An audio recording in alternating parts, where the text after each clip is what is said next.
দেবী তোমার এখানে কি আমার দেবতা এসেছে? কোথায় আমার দেবতা? সত্য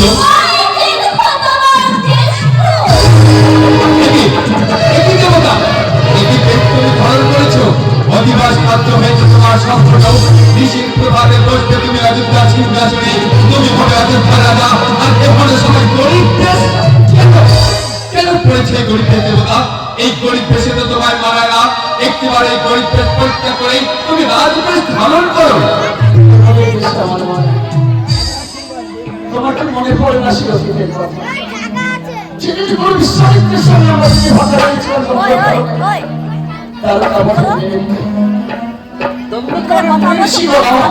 আমাকে দেখে বলেছিল তোমার অঙ্কে রাজবেশ এই রাজবেশ প্রত্যাগ করে যদি গরিব দেশ ধারণ করো তোমার অঙ্কে তাই মানে কথা সত্য করবার করে আমি গরিব দেশ ধারণ করেছি।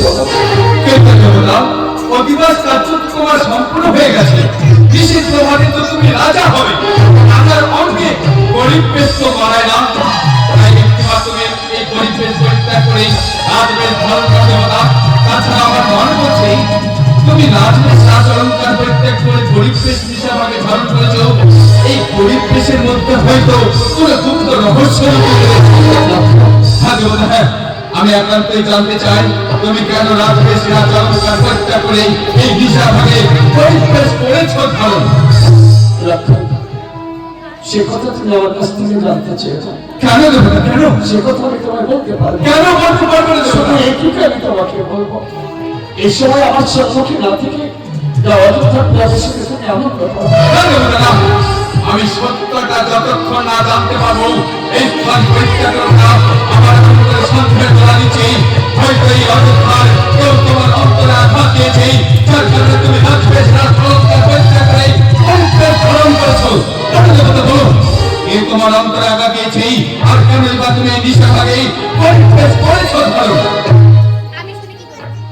একান্ত জানতে হ্যাঁ দেবতা, হ্যাঁ বলতে পারি। তোমার আমাকে কথা দিতে হবে, আমি কেন আজ গরিব বেশ ধারণ করেছি এই কথা জানবার পর তুমি কবি কমাবে না, দেবতা। কোন অঘটন ঘটাবে না এই অযোধ্যার আশেপাশে। বেশ দেবতা, বেশ আমি সত্যটা জানবার পরে আমি ক্রোধিত হব না, কাউকে দোষারোপ করব না।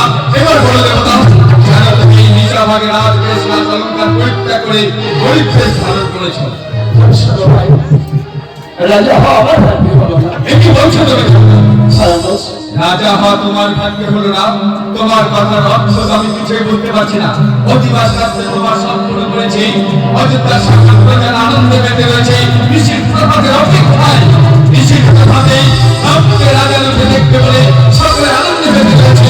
আর এখন সময় বলছে রাজা হওয়া তোমার ভাগ্যে হলো না, এমন কারণ? এর কারণ পিতার কাছে গচ্ছিত থাকা দুটি বর মধ্যমাচরণে আনন্দের দিনে চেয়ে নিয়েছে। দুটি বর? আমার কি দুটি বর? প্রথম বর চেয়ে নিয়েছে আমার পরিবর্তে ভরতের জন্য সিংহাসন। এই সম্ভব না দেবতা, অধিবাস কার্য তোমার করেছে আমরা সম্পূর্ণ, তুমি পরিবর্তিত সিংহাসনে তোমার পরিবর্তে ভরত করতে পারে অযোধ্যা সিংহাসন। না দেবতা, আমরা চারিটি ভাতা, তার মধ্যে তুমি আমাদের শ্রেষ্ঠ ভাতা। এই অযোধ্যা সিংহাসনের প্রতি একমাত্র তোমার অধিকার রয়েছে। অধিকার? হ্যাঁ দেবতা, হ্যাঁ। অধিকার আমি মানি না, এই অধিকার আমি মানি না। কিসের অধিকার? অধিকার যদি আমার থাকে সিংহাসনের প্রতি অধিকার ভরতেরও আছে। একই পিতার চারটি সন্তান আমরা, এই সিংহাসনের প্রতি আমার যেমন অধিকার আছে তিনি ভরতের অধিকার আছে। শুধু তাই না, আমার মন বলছে আমি রাজনীতিবিদ্যায় পারদর্শিতা লাভ করতে পারিনি। ভারত প্রক্রিয়া পণ্ডিত অর্জন করে পণ্ডিত হয়েছি, রাজনীতিবিদ্যায় পারদর্শিতা লাভ করেছি। হয়তো সিংহাসনে বসতে আমার তার আসক্ত হলে এই অযোধ্যা রাজ্য পরিচালনা করে সেই মধ্যমাচরণকে চাই না আমাকে সিংহাসনে বসতে। হয়তো ভারত সিংহাসনে বসতে হয়তো প্রজার মনোরঞ্জন রাজা হতে পারবে। দেবতা, এটা আমাদের আপত্তি থেকে না দেবতা না, তোমার অধিবাস কার্য আমরা সম্পূর্ণ করেছি, মধ্যম ভরতের তো নয়। এই অযোধ্যা সিংহাসনের প্রতি একমাত্র তোমারই অধিকার রয়েছে, তোমার পরিবর্তে আমি মধ্যম ভরতকে বসতে দেব না। এই অযোধ্যা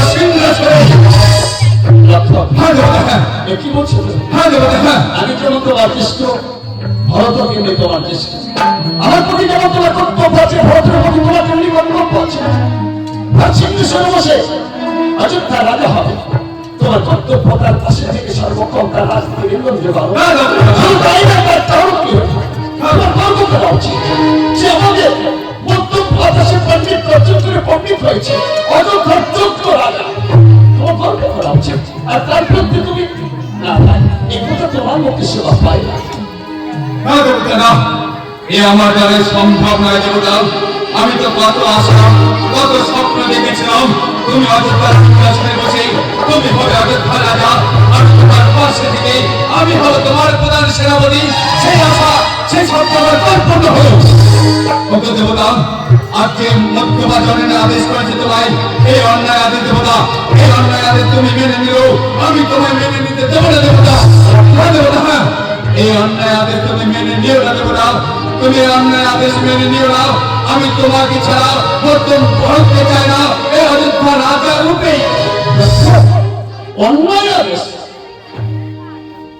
পিতা যদি মধ্যমা জননীকে বর দিতে পারে, তবে আমি কেন সিংহাসন ত্যাগ করতে পারবো না? আজ একটা কথা তুমি আমার উত্তর দাও তো। এই সিংহাসন নিয়ে যদি আমি ভোটের সঙ্গে দ্বন্দ্ব করি, আমাদের পূজ্যপাত পিতার অন্তর কত বড় আঘাত লাগে। সে মনে মনে কি ভাববে যে কেমন আমার জ্যেষ্ঠ সন্তান রামচন্দ্র পারল না সিংহাসনের মায়া ত্যাগ করতে, পারল না ভরতকে সিংহাসন ত্যাগ করতে। লক্ষ্য, যতটুকু দুঃখ তুমি পাচ্ছ তার থেকে অধিক দুঃখ পাবে পূজ্যপাত পিতা। এই সিংহাসনে যদি আমি বসি, আমি চাই না পিতার আদেশ অমান্য করে। তাছাড়া সিংহাসনের মায়া আমি নিজে ত্যাগ করেছি। এ কি বলি? হ্যাঁ লক্ষ্য, তুমি নিজেই এই রাজ সিংহাসনের মায়া ত্যাগ করেই মধ্যম ভরতকে বসাবে অযোধ্যা সিংহাসনে। জানি না দেবতা, জানি না এই নিশাভাগে এমন কি হয়েছে তোমার, আর কেনই বা তুমি নিজের সিংহাসন পরিত্যাগ করে মধ্যম ভরতকে বসাবে দেওয়া সিংহাসনে। কিন্তু দ্বিতীয়বারের কথাটা তুমি আমায় বললে না দেবতা। দ্বিতীয়বার মধ্যমা জননী পিতার কাছে এমন কি চেয়ে দিয়েছে? লক্ষ্য, দ্বিতীয়বার চেয়েছে মধ্যমা জননী তার কাছ থেকে। আমাকে জিততে হবে, তোমাকে যেতে হবে। আমাকে জিততে হবে। চোদ্দ বছরে ছিল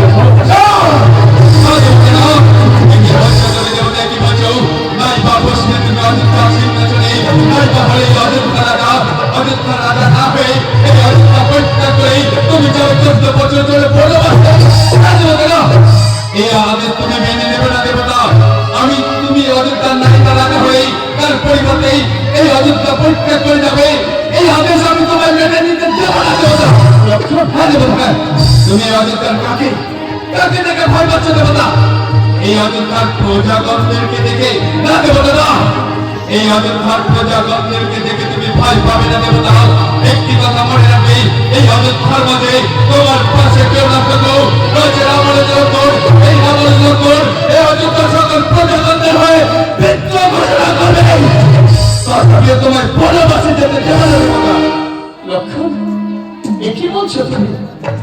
এ অসম্ভব না। লক্ষণ তা কখনো হতে পারে না। আমি অযোধ্যার প্রজাদেরকে দেখে ভয় করছি না। লক্ষণ, আমি চাই প্রকৃত সরকারি কর্তব্য পালন করতে। দেবতা, আমি চাই পিতার আদেশ পালন করতে। মাতা পিতার জন্যই তো জীবন দিয়েছি। সেই মাতা পিতার আদেশ যদি পালন না করতে পারে, সন্তান নামে পরম কথা বেঁধে যাচ্ছে। প্রত্যেকটি মাতা পিতারা চায় যে সন্তানরা তাদের আদেশ পালন করবে।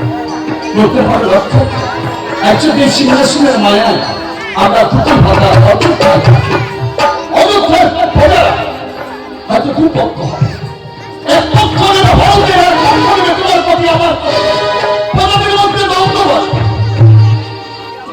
রাজ্যে বিশৃঙ্খলা দেখা দেবে। তুমি পারবে ইসরায়েল সেই দৃশ্য সহ্য করতে? কিন্তু বর্তমান জমানের আছে বুঝতে পেরেছি। তাই সে চায় যদি আমি বনবাসে যাই, তাহলে অযোধ্যা প্রজারা সবাই একত্রিত হয়ে থাকবে, তারা বিপক্ষ হবে না। বর্তমান জমানে কিন্তু নির্ভুল বুঝে না। একটা কথা মনে রেখো, কোন মাতা কখনো কোনো সন্তানের অমঙ্গল কামনা করে। তাই মায়ের প্রতি অভিমান না করে তুমি আমার কথা রাখো। সম্মুখে যাতে দাঁড়িয়েছে, একটিবার আমাকে হাসি মুখে বিদায় দাও। কে বললি দেবতা? তুমি আমার কাছে বিদায় চাইছো? মা দেবতা মা, তুমি কেমন করে ভাবলে দেবতা যে লক্ষণের কাছে বিদায় চাইবার লক্ষ্য তোমাকে হাজির দিতে বিদায় দিয়ে দেবে? হ্যাঁ দেবতা, তোমার সত্যি যদি আদিত্যা পরীক্ষা করে বনবাসে যেতে হয়, একটিবার তোমার এই লক্ষণকেও তোমার সঙ্গী করে নিয়ে যেতে হবে বনবাসে। হ্যাঁ দেবতা, এই অসম্ভব। আমি কনিষ্ঠ জননী কৌশল করে তোমাকে সঙ্গে করে নিয়ে যেতে পারবো না দেবতা না, তুমি তো জানো দেবতা আমার গর্ভধারিণী জননী আমার থেকেও তো তোমাকে অধিক ভালোবাসে, আর আমি স্বেচ্ছায় তোমার সঙ্গে বনবাসে যেতে চলেছি। আমার গর্ভধারিণী জননী কিন্তু মাত্র দুঃখ প্রকাশ করবে না দেবতা, আর তোমার জীবনে আমি আবির্ভার মাঝে এক মুহূর্ত থাকতে চাই না দেবতা। তুমি যবে বনবাসে যাবে একটিবার তোমার সঙ্গে করে আমাকে নিয়ে চলো, আমি তোমার ইচ্ছা এই আবির্ভার মাঝে আমি এক মুহূর্ত থাকতে চাই না দেবতা। বলে যাও কেন তুমি? জ্ঞান হবার পর থেকে আমি তোমার চরণে দাঁড়িয়ে এসেছি ভক্তির পুষ্পাঞ্জলি। তুমি আমার দেবতা, আমি তোমার পূজারী। যতদিন দেবতাই মন্দিরে ছিল এই পূজারী ঘন্টা বাজিয়ে বাজিয়ে তোমার চরণে দাঁড়িয়ে এসেছি ভক্তির পুষ্পাঞ্জলি। দেবতা মন্দির পরিত্যাগ করে চলে ছোঁয়া জানার পথে এই পূজারী থেকে কি লাভ দেবতা? হ্যাঁ দেবতা, হ্যাঁ আমি জানি তোমার প্রাণের থেকে অধিক তুমি আমাকে ভালোবাসো। তুমি যেমন আমার ভালোবাসো আমি তো তেমনি তোমায় ভালোবাসি। তাই যদি হয় দেবতা, আমাদের দুজনের দেহ দুটি হতে পারে কিন্তু প্রাণ তো একটা। তাই যদি হয় দেবতা, তোমার জীবনে এই লক্ষণকে এই পাপ অযোধ্যার মাঝে দেখে যেও না। আমি তোমার জীবনে এক মুহূর্ত থাকতে পারবো না এই অযোধ্যার মাঝে। আমি নিরুপায়। আমি কেমন করে বলতাম কনিষ্ঠ জননীকে যে মাগো আমি লক্ষণকে সঙ্গে করে নিয়ে যাচ্ছি, আমি পারবো না তাকে স্বাস্থ্য না দিতে, আমি পারবো না তাকে স্বাস্থ্য না দিতে। না দেবতা না, তুমি আমার গর্ভধারিণী জননীর চিন্তা করো না দেবতা। আমি স্বেচ্ছায় তোমার সঙ্গে বনবাসে যেতে চলেছি। আমার গর্ভধারিণীর এই কথা জানবার পরে হয়তো আমার জন্য বিন্দু মাত্র দুঃখ প্রকাশ করবে না দেবতা। একান্তে জমি দিতে চাইছি তুমি আমার সঙ্গে, তোমার আমার আদেশ অপেক্ষা না করে যাও তুমি মধ্যমা জননী করছো। একটা কথা মনে রেখো, মধ্যমা জননী আমাকে ভুল বুঝতে পারে কিন্তু আমি তাকে ভুল বুঝি না। সর্বদা তার আদেশ আমি পালন করি। তাই মধ্যমা জননীর কাছ থেকে যদি আদেশ চেয়ে নিতে পারো তবেই আমি তোমাকে সঙ্গে করে নিয়ে যাবে লক্ষ্য, নচেত হয় লক্ষ্য। বেশ দেবতা বেশ, আমি যাব মধ্যমা জননীর কাছে। তবে যাবার পূর্বে আমি তোমাকে একটি কথা বলে যাই দেবতা, মধ্যমা জননী যদি আমাকে স্বেচ্ছায় বনবাসে যাবার অনুমতি দেয় ভালো, আর মধ্যমা জননী আমাকে বনবাসে যাবার অনুমতি যদি না দেয় আমি তবুও যাবো তোমার ছেলে বনবাসে যাবো। সীতা, আমি জানতাম লক্ষণ সত্য ঘটনা জানবার পরে কখনো নিরাপদ থাকবে না। তাই আমাদের সঙ্গে যাওয়ার জন্য ছুটে চলেছি মধ্যমা জননীর কাছে। চলো এইরকম স্থান আমরা করতে হবে। জানো রঘুনাথ, আমাদের জ্যেষ্ঠ মা করে শিব পূজা, আর সেই শিব পূজা আমার হস্তে দিয়ে যায় রঘুনাথ। মাকে জানতে পেরেছি যে আমার সন্তানের হয়েছে বড়রা, নিজের মনে দেখতে পাবে না বলে আমাকে দিয়ে যায় সেই শিব পূজার দুঃখ। রঘুনাথ, তুমি যাচ্ছ বনবাসে, মায়ের আমার দুঃখ তুমি তো পার খেতে দাও না, এবার পার করে দাও। শিব পূজা করে গর্ভধারী জননী তোমার হস্তে দুঃখ দিয়ে গেছে।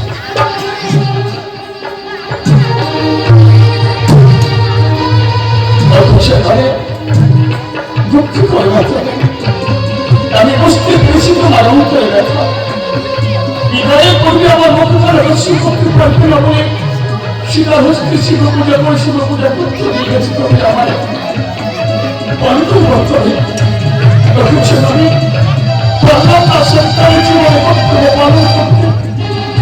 আমি তো চেয়েছিলাম সারাটা জীবন করে মাতা পিতার চরণ সেবা করে আমার এই মানব চরণ আমি ধন্য করবো, কিন্তু নিষ্ঠুর নিয়মী নামের ভাবতে তা হতে দিল না। আমি 14 বছর পর চলে আমি আবার ফিরে আসি অযোধ্যায়। অযোধ্যায় এসে আমি সারাটা জীবন করে তোমাকে চরণ সেবা করে আমার মানব জন্ম আমি ধন্য করবো। দশ উপরে মুক্ত তোমারই আশীর্বাদ মনে করি আমি পানি করে যাবো 14 বছরের জন্য ভালোবাসি 14 বছরের জন্য